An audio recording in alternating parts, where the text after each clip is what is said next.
Welcome back to the Mountain Man Medical YouTube channel. Thanks for hanging out. Today, we've got another installment of our series of Meet a Medic. I've got Dennis Lyons here from TAC Med Solutions, and we're going to talk a little bit about who he is and what he does and why he does it. So go ahead and introduce yourself, and who are you, what do you do? Thanks for having me. Yeah, my name's Dennis Lyons. I was a soft medic in the Army for 21 years. I was in the Army. I was a soft medic for most of that. Spent some time as a lab guy, and now I work at Tactical Medical Solutions. I'm the senior director of business development, which kind of puts me in contact with customers. Still get to teach a little bit here and there. So yeah, it's great organization to be part of. Did you have any medical experience before you joined the military? Nope, I was just a kid out of high school that wanted to get off the beach and decided joining the Army was a great idea. And like I said, at first I didn't know what I wanted to do, and I thought I wanted to be a lab technician, but that was really boring. Mm-hmm. So I reclassified, became a medic after about 2 years of that, and it was a big long blur ever since. So you just wanted something more exciting to do, and lab tech wasn't cutting it for you, huh? Yeah, it was funny. Early in my career, I was up in the Washington, D.C. area, and the DoD Medical School, the Uniformed Service University of Health Science, was right down the street from the research unit that I was assigned to, and they always had taskings. Their operations group were all these hardened special forces guys, and I spent 1-2 week exercise out with them in the field, and yeah, I never looked back. So even though they told me to go to college first before I went into the special operations world, and I didn't go immediately into that. I spent time, I left that unit, I reclassified, and then left that unit and became an infantry medic.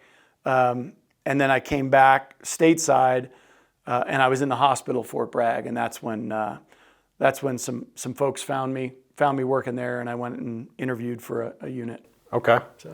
All right. And so do you think being a lab tech helped you at all in your job as a medic?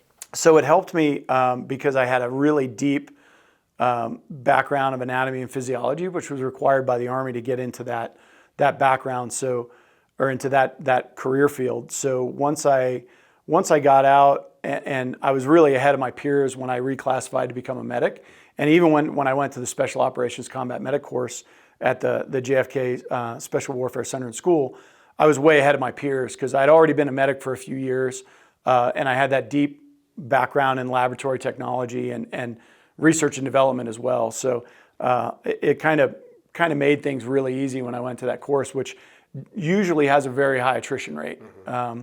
But I did pretty well there. So why do you think you chose to be a medic? Like, what about that was your main goal there? Well, if you look at the jobs, it's when I went out to the field and I was around those guys that were the Special Forces medics, the 18 Deltas, and these guys were like just post-Vietnam era guys. I was just so floored by how much they knew and the way they taught and everything else, and that's what I wanted to be. And so people ask me all the time, well, why didn't you do that? That pathway is about a 2-year pathway, and everything happened. My transition into SOF happened right after 9/11. I was working in the hospital at Womack Army Medical Center, and that event happened, and then there was a ramp up. And then once that ramp up happened, and I made it into the job that I was in, it was so fast paced and it was so fun. There was no time. People asked, why didn't you go to this school or that school? There was no time. Mm-hmm. I was on a very small team with a very high op tempo, and if you took time off, that means someone else had to take your place. So we were very focused on medicine. We were focused on supporting the unit's effort, and that was it. And you can get lost in that, and 9 or 10 years goes by very quickly. Mm-hmm. So what would you say if you had some advice to give to somebody who wanted to become an SF medic? Do you have anything that you would recommend to them? Just do it. I thought early on in my career, when I was in Korea as an infantry medic, and that's what I wanted to do. But I had it built up that it was way out of reach and that I needed to step my way into things. And that's not the case at all. I didn't know that the course was actually designed to take non-medics and make them medics, or whatever job you're going to be in. You don't necessarily have to have a background. It's helpful, but they're there to make you from. I think if I had understood that earlier, my career probably would have been a little bit different, but I have no complaints about the pathways that I took. So just do it. Yep. Just get off the couch, get off the beach. Just do it. Yeah. Get off the beach and just go do it. Yeah. I mean, that's a pretty brave kid. Get out of high school, leave the beach behind to go to the military. Yeah. Yeah. I don't think I would have left the beach if I had a beach. We don't have beaches here in Colorado, so yeah. I didn't have that problem. Yeah. What would you say is your favorite part about being a medic? Why do you like what you do?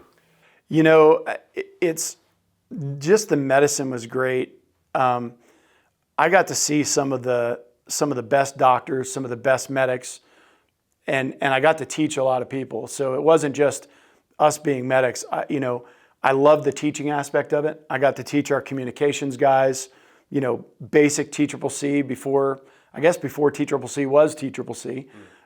We were teaching them combat lifesaver with TCCC aspects. We got to teach our doctors some of our insertion techniques. Got to do a lot of jumping out of airplanes and fast roping and things like that. There was a component of that job in that time frame where it doesn't matter what you were teaching or who you were teaching it to. You just wanted to make sure it was done well, done safely, that the skills were retained, and they were an asset downrange. So. Okay. Well, I think that's all the questions I've got for you. If you got any other things, feel free to pop those in there. No, I think we're good. All right. Well, thanks for hanging out and checking out this. This is the next installment in my series of Meet a Medic. We've got a couple others in the series. So if you're interested in those, I'll pop a link to those up here so that you can check those out. And that's all I got for you. Thanks for hanging out and checking out this video. Feel free to hit a like and subscribe. That's a free way to support the channel. Help me to keep doing what I'm doing. Head over to the mountainmanmedical.com website. Check out our Yellowstone and Tracker trauma kits. Be ready for whatever the mountain throws at you. I'll catch you guys in the next one.